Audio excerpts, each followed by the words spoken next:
ये जो physical quantities हैं ये दो तरीके की हो सकती हैं, एक स्केलर क्वांटिटीज, दूसरा वेक्टर क्वांटिटीज। फिजिकल क्वांटिटीज दो तरीके की, एक वेक्टर, दूसरा स्केलर। ठीक है। स्केलर क्वांटिटी वो क्वांटिटीज जिसमें सिर्फ मैग्नीट्यूड बताने से काम हो जाएगा, कोई दिक्कत वाली बात नहीं होगी।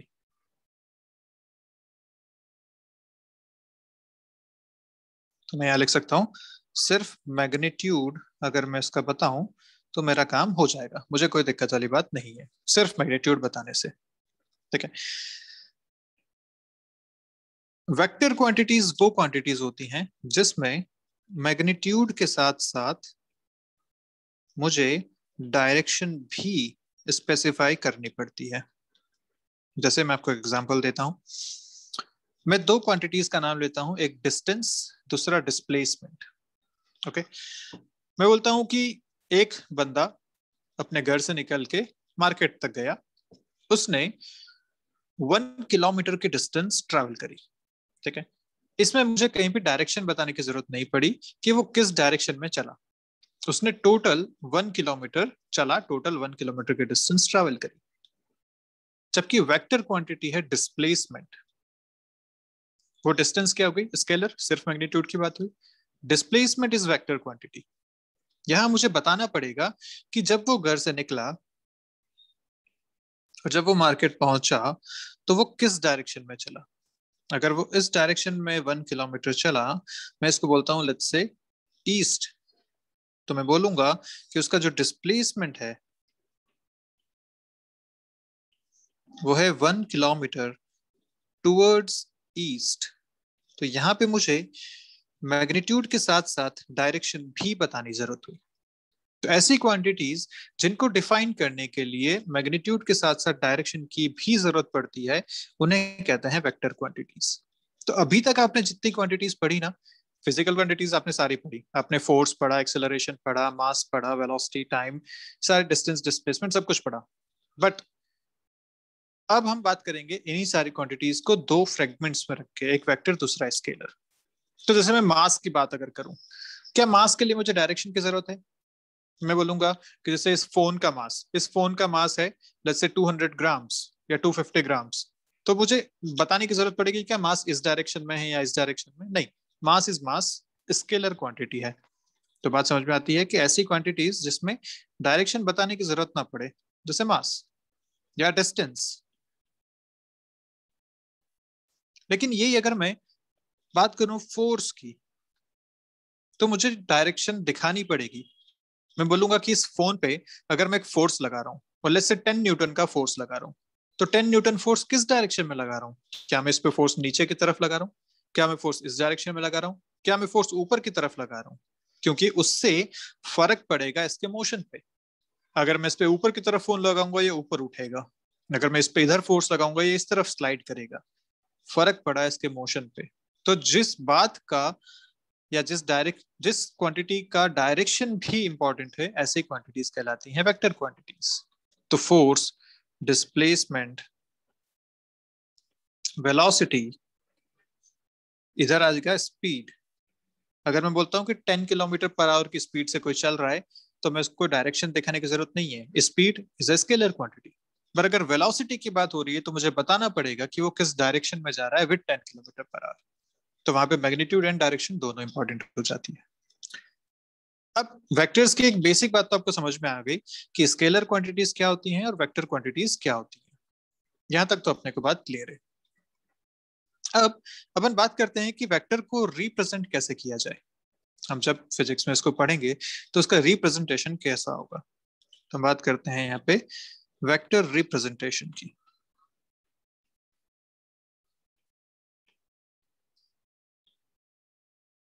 तो एक वेक्टर को एक एरो से दिखाया जाता है इस तरीके से, this is a vector, representation है ये। ठीक है।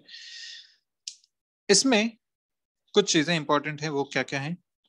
जो इसका लास्ट पॉइंट है इसे कहते हैं टेल, जो इसका आगे वाला पॉइंट है, इसे कहते हैं हेड। जो इसकी लेंथ है और जिस डायरेक्शन में ये इंडिकेट कर रहा है वो, पहली बात, इसकी जो लेंथ है वो प्रोपोर्शनल होती है इसके मैग्नीट्यूड के। लेट्स से मैं बात करता हूं, जैसे आप ग्राफ बनाते थे ना, ग्राफ पे आप स्केल कंसिडर करते थे कि 10 मीटर इक्वल टू 1 सेंटीमीटर। तो जैसे मैं यहाँ बात करता हूँ वेलोसिटी की, लेट्स से मैं बोलता हूँ वेलोसिटी 10 किलोमीटर पर आवर, इसको मैं 1 सेंटीमीटर के मैग्नीट्यूड से दिखाने वाला हूँ। तो मैं यहाँ पे एक वेक्टर बनाऊंगा 1 सेंटीमीटर का, वेलोसिटी की डायरेक्शन है टुवर्ड्स ईस्ट। तो मैं ये जो वेक्टर बनाऊंगा 1 सेंटीमीटर का टुवर्ड्स ईस्ट, ऐसा मैं एक वेक्टर बनाऊंगा। अगर मैं यही कहता 20 किलोमीटर पर आवर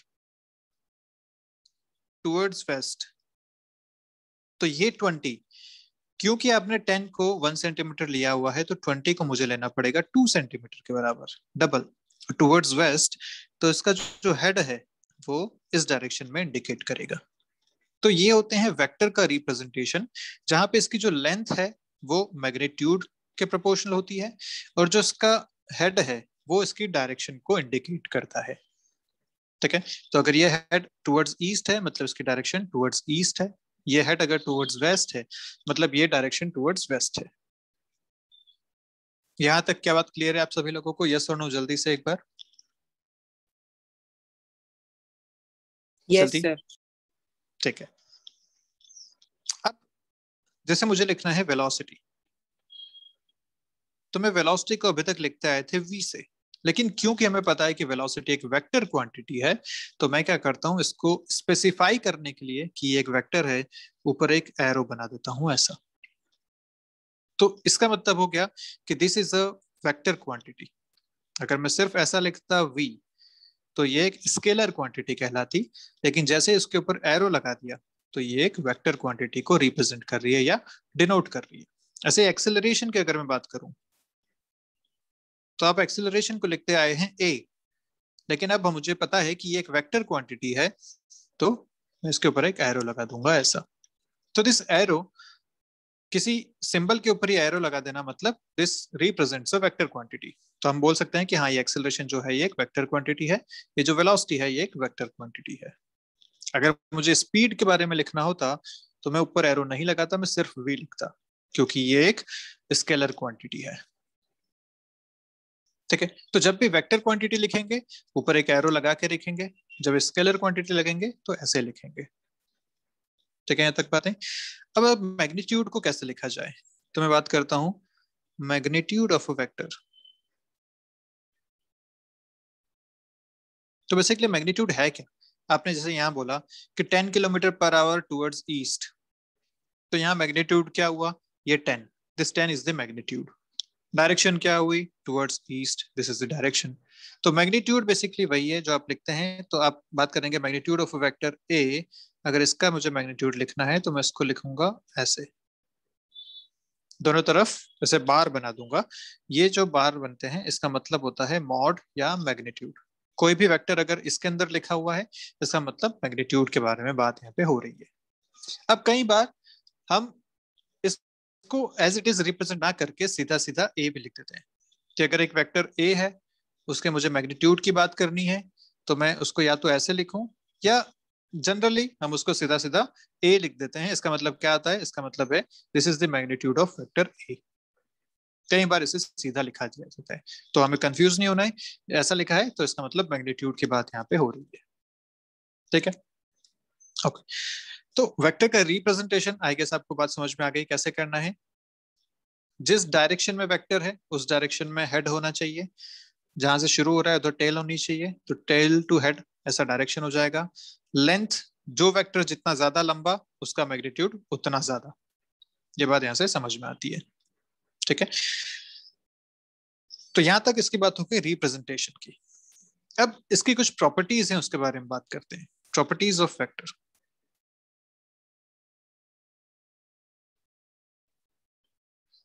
वैसे वेक्टर भी एक मैथमेटिक्स का पूरा पार्ट है। जो आप जेई वाले बच्चे हैं आप में से जो भी, वो 12th में वेक्टर इन 3D नाम से पूरा एक टॉपिक पढ़ने वाले हैं।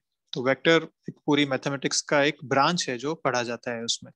फिजिक्स में हम इसको फिर से एज अ मैथमेटिकल टूल की तरह पढ़ रहे हैं जो हम फिजिक्स में यूज करेंगे, ऐसा है। तो प्रॉपर्टीज ऑफ वेक्टर्स, पहली प्रॉपर्टी ये कि एक वेक्टर को अगर मैं पैरेलली डिस्प्लेस कर दूं, ठीक है, पैरेलली डिस्प्लेस कर दूं,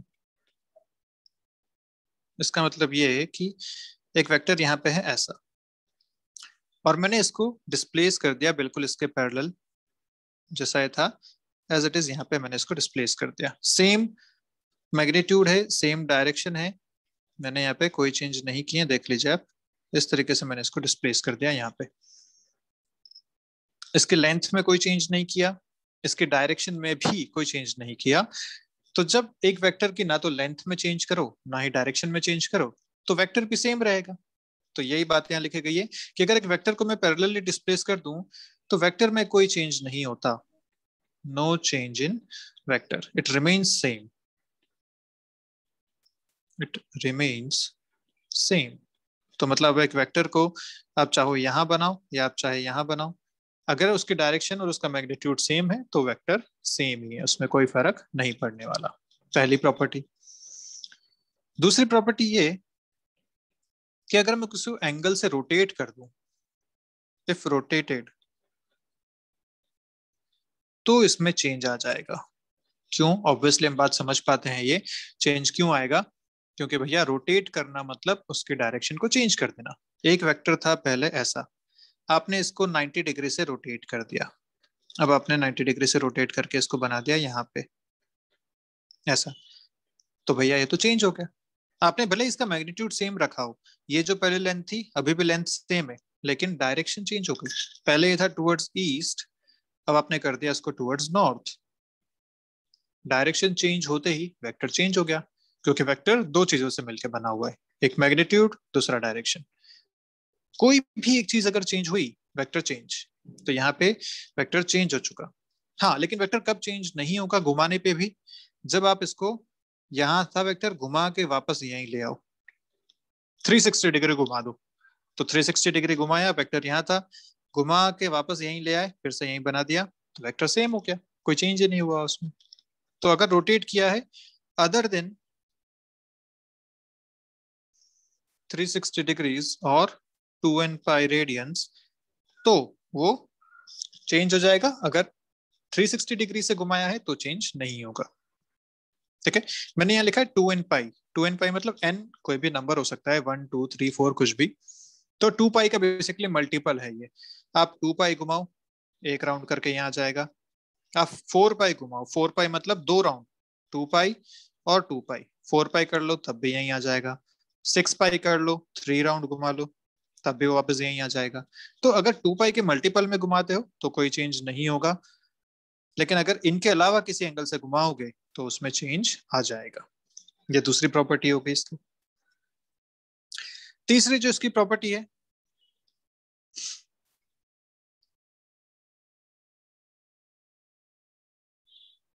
दो वेक्टर्स आप इक्वल कब बोल सकते हो?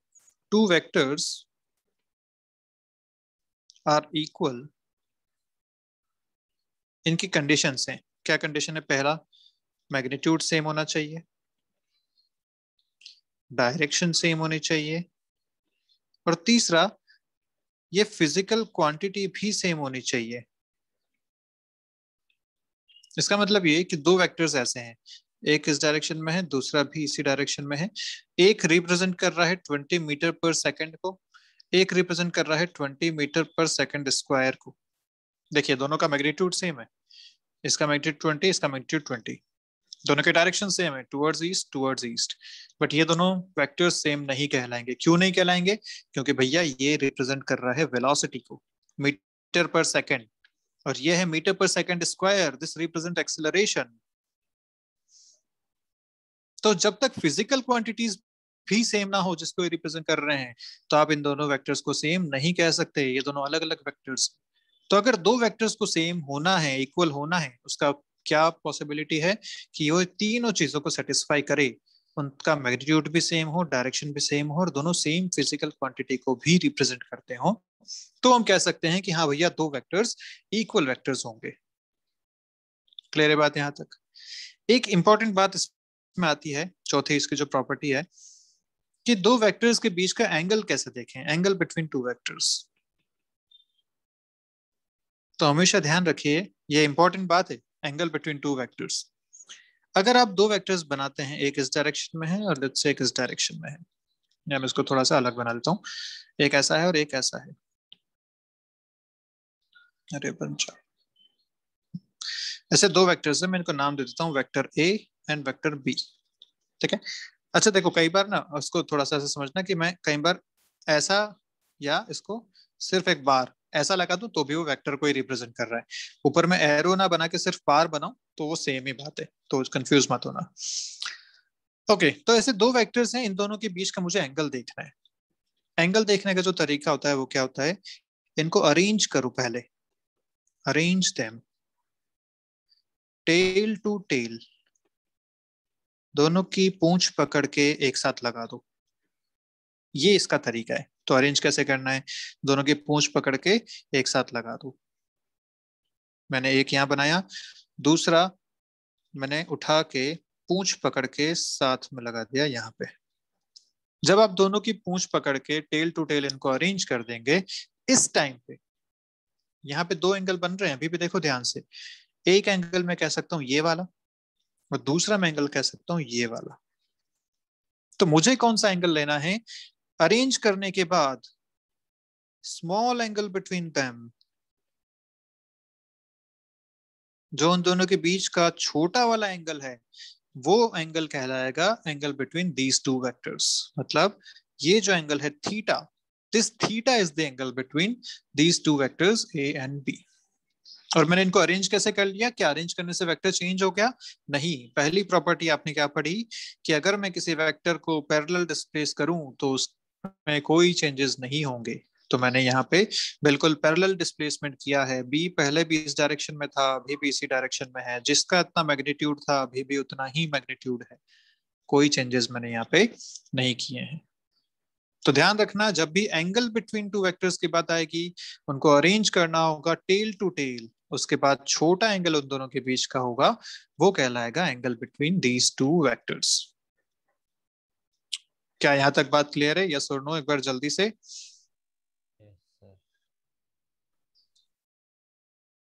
एक को भी क्लियर हुई क्या? बाकी सभी लोग, सभी का आंसर आना चाहिए भैया। अब तो अपने को बहुत लंबा पढ़ना है, बातें तो करनी पड़ेंगी। बाकी सब लोग भी बताएंगे जल्दी से, समझ में आ रहा है नहीं?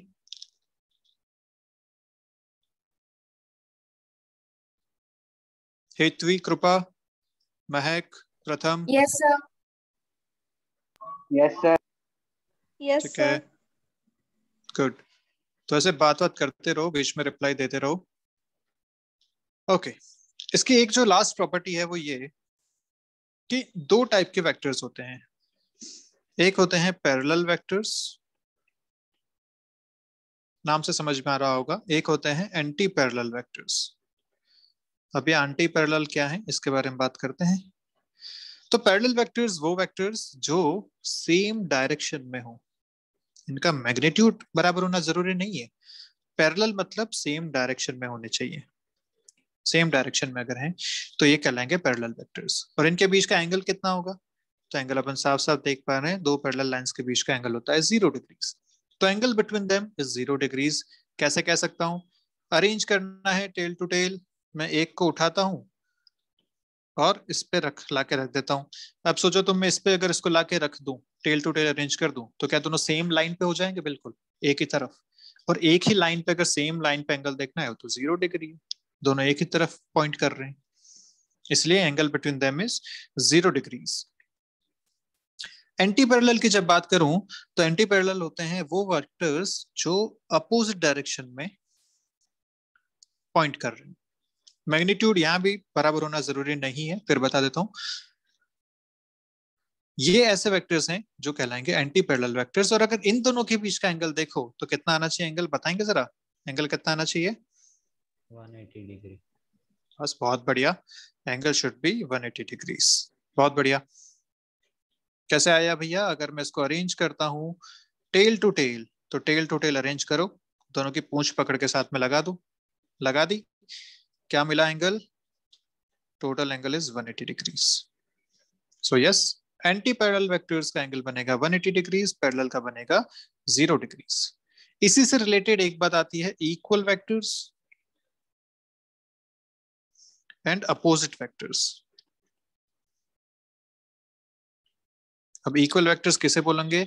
जब डायरेक्शन तो सेम है ही, मैग्नीट्यूड भी सेम हो जाए तो इक्वल वेक्टर्स हो गए.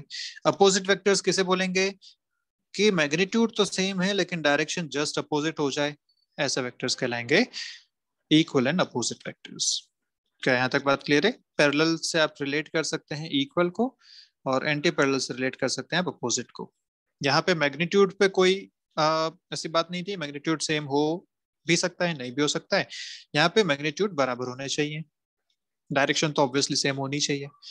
इधर मैग्नीट्यूड की कोई दिक्कत नहीं थी, पर यहाँ पे मैग्नीट्यूड सेम होने चाहिए. तो ऐसे वेक्टर्स इक्वल और ये अपोजिट. ये अपनी बातें यहाँ तक हुई वेक्टर की बेसिक बेसिक बातें. ठीक है, प्रॉपर्टीज. अब अपन आते हैं कुछ और बातों पे वेक्टर्स की. वेक्टर अपना टॉपिक चलेगा कम से कम 1-2 दिन वेक्टर्स चलेंगे. हम इसमें बहुत सारी चीजें पढ़ेंगे. वेक्टर एक पूरी मैथ्स है, तो वो हमने पढ़नी पड़ेगी.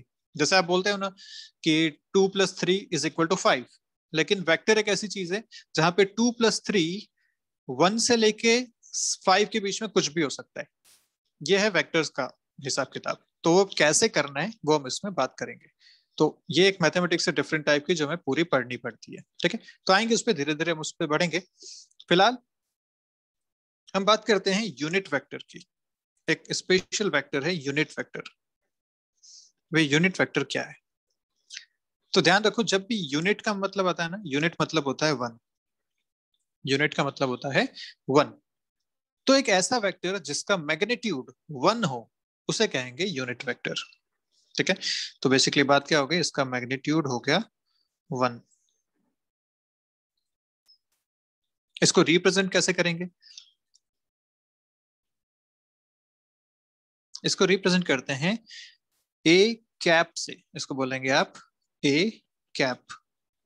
टोपी पहना दी. ठीक है, ए कैप, ये इसका रिप्रेजेंटेशन है. और इसकी वैल्यू कितनी होगी? तो इसकी वैल्यू, इसका अगर मैग्नीट्यूड की बात करूं, मैंने बोला ना मैग्नीट्यूड लिखते हैं ऐसे, ये होगा 1 के बराबर. This is magnitude 1. और इसको कैसे लिखेंगे? तो a cap is equal to a vector divided by magnitude of a vector. क्या बात हुई यहाँ पे कि अगर मैं बोलता कि एक वेलोसिटी है 20 मीटर पर सेकंड की टुवर्ड्स ईस्ट, तो यहाँ पे दो चीजें आ गई, मैग्नीट्यूड और डायरेक्शन. अगर इस वेक्टर को मैं बोलता हूं वी वेक्टर और मुझे निकालना है इसका यूनिट वेक्टर, तो मैं क्या करूंगा, इस वी वेक्टर में इसके मैग्नीट्यूड को डिवाइड कर दूंगा, तो मुझे मिल जाएगा यूनिट वेक्टर. ठीक है, तो मैंने यहाँ यही किया हुआ है. देखो, एक वेक्टर था ए जिसका मुझे यूनिट वेक्टर निकालना था ए कैप. तो मैंने क्या किया, उसके अंदर उस वेक्टर का मैग्नीट्यूड डिवाइड कर दिया. इससे क्या हुआ, इसका मैग्नीट्यूड था ए, आपने ए से इसको डिवाइड कर दिया, आया 1. और यूनिट वेक्टर का मैग्नीट्यूड कितना होता है? 1. तो एक ऐसा वेक्टर जिसका मैग्नीट्यूड 1 हो जाए, वो सिर्फ और सिर्फ डायरेक्शन दिखा रहा हो विद 1 मैग्नीट्यूड, ऐसे वेक्टर को कहते हैं यूनिट वेक्टर. और ये बहुत इंपॉर्टेंट है. इंपॉर्टेंट क्यों है ये अभी अपने को आगे समझ में आएगा. तो पहली बात आपको ये ध्यान रखना है, a cap can be given by a vector divide by magnitude of a vector. यानी कोई भी, ए इज एनी वेक्टर, कोई भी वेक्टर हो सकता है जिसका हम यूनिट वेक्टर यहाँ पे निकाल सकते हैं. ठीक है, अब जो हमारे काम की चीज आती है ना, वो आती है ये unit vector along x, y and z direction. ये एक बड़ी काम की चीज है जो आपको हर जगह फॉलो करनी है, हर चैप्टर में आपको काम आने वाली है. तो मैं आपके लिए एक्स वाई जेड एक बार पहले डायरेक्शंस बना देता हूँ.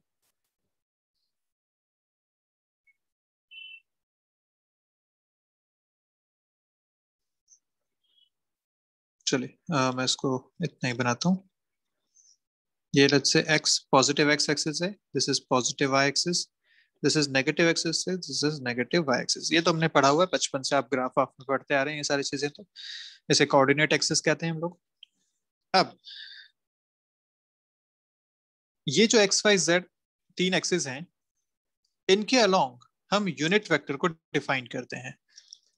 अलोंग एक्स जो यूनिट वेक्टर कहलाता है वो कहलाता है आई कैप, आई कैप।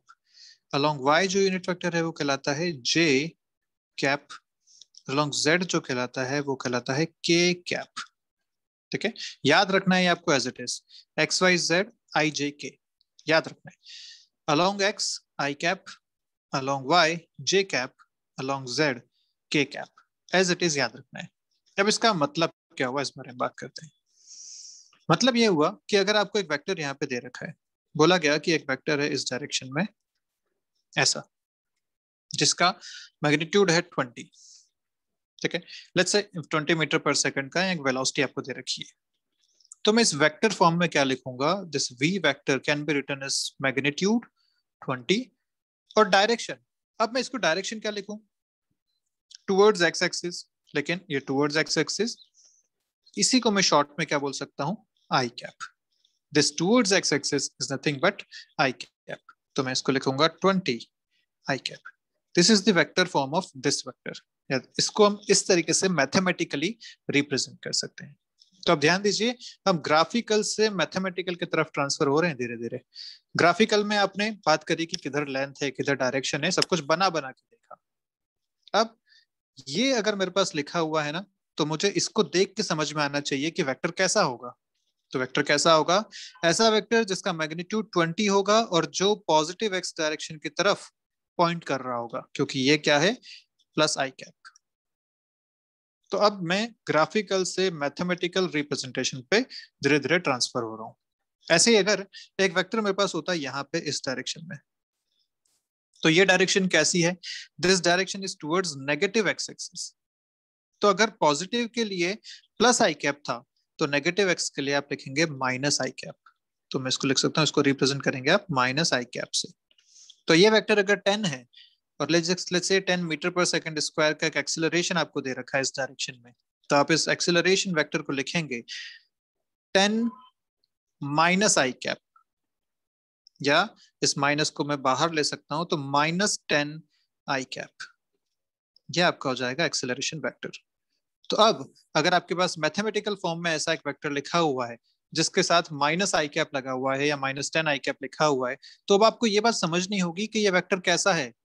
चाहे मेरे को ये रिप्रेजेंटेशन ना भी दे रखा होता ना, तब भी मैं इससे समझ पाता कि ये वेक्टर कैसा होना चाहिए। तो कैसा होना चाहिए, जिसका मैग्नीट्यूड 10 है और वो माइनस एक्स एक्सिस की तरफ, सॉरी इसका मैग्नीट्यूड 10 है और ये माइनस एक्स एक्सिस की तरफ पॉइंट कर रहा है, इसीलिए इसको लिखा गया माइनस 10 आई कैप।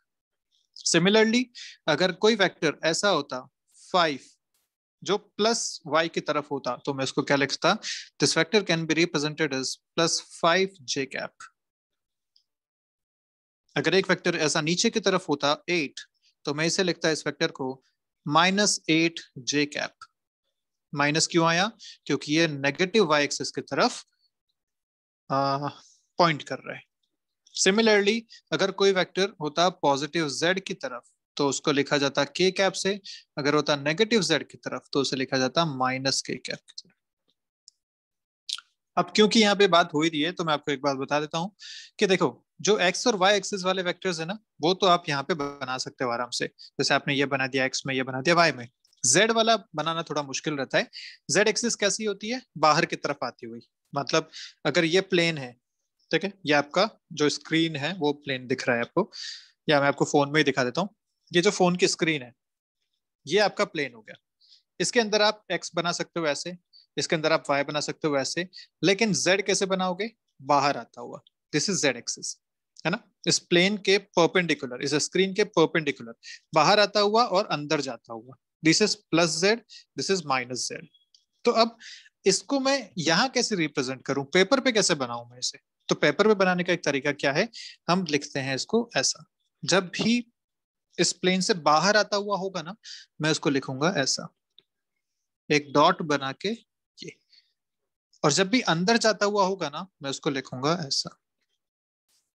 तो ये इंपॉर्टेंट बातें हैं जो आपको ध्यान रखनी है कि अगर आपके पास एक वेक्टर ऐसा लिखा हुआ है ना, 5 मीटर पर सेकंड, ये इसका क्या मतलब हुआ, this is going inside the plane, inside the plane. और अगर आपके सामने ऐसा लिखा था 10 मीटर पर सेकंड इस तरीके से, तो इसका मतलब हो गया इसकी डायरेक्शन क्या है, आउटसाइड द प्लेन। क्लियर है? इसको याद रखने का तरीका बड़ा आसान है। कैसे याद रखना है? एक तीर आप अगर मारो, ठीक है, अपने हाथ में पकड़ रखा है बो, एक एरो खींचा और छोड़ा, तो क्या होगा, सामने स्क्रीन है, स्क्रीन पे आपने एरो मारा, तो क्या एरो के पीछे क्रॉस लिखा होता है ना, आगे पॉइंट होता है, पीछे क्रॉस होता है। तो सोचो सामने स्क्रीन है, आपने एरो मारा, एरो घुस गया स्क्रीन में, आपको क्या दिखेगा, पीछे का क्रॉस, यही दिखने वाला है। क्या यही रिप्रेजेंट कर रहा है इनसाइड द प्लेन? और सोचो स्क्रीन के पीछे से किसी ने एरो मारा और आप देख रहे हो, पीछे कोई खड़ा है स्क्रीन के, उसने एरो मारा, आपकी तरफ वो एरो आया, स्क्रीन में लग गया, आपको क्या दिखेगा, बाहर निकला हुआ वो पॉइंट, मतलब वो एरो बाहर की तरफ आना चाह रहा था, तो वही यहाँ लिखा हुआ है आउटसाइड द प्लेन। तो याद रखना आसान है। तो आप इसको क्या लिख सकते हैं, इसे आप लिखेंगे -5 k कैप, अंदर की तरफ जाता हुआ -k कैप, बाहर की तरफ आता हुआ +10 k cap. This is plus Z axis, this is -z axis. ये आप इनको रिप्रेजेंट करेंगे ऐसा। तो आई गेस यहाँ तक की सारी बातें क्लियर हैं आपको? यस और नो जल्दी से बताएंगे एक बार। Yes sir. Yes sir. Yes sir.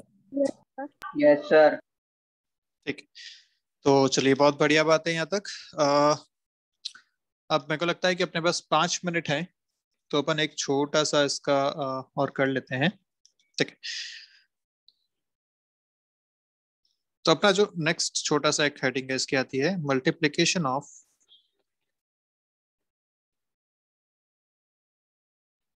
A vector with a scalar. एक स्केलर के साथ एक वेक्टर को मल्टीप्लाई करना। एक एग्जांपल देता हूं, आपने पढ़ा है मोमेंटम, मोमेंटम आपने 9th-10th क्लास में पढ़ा हुआ है। क्या लिखते हैं आप मोमेंटम को, P is equal to mv, ये लिखते हो मोमेंटम को।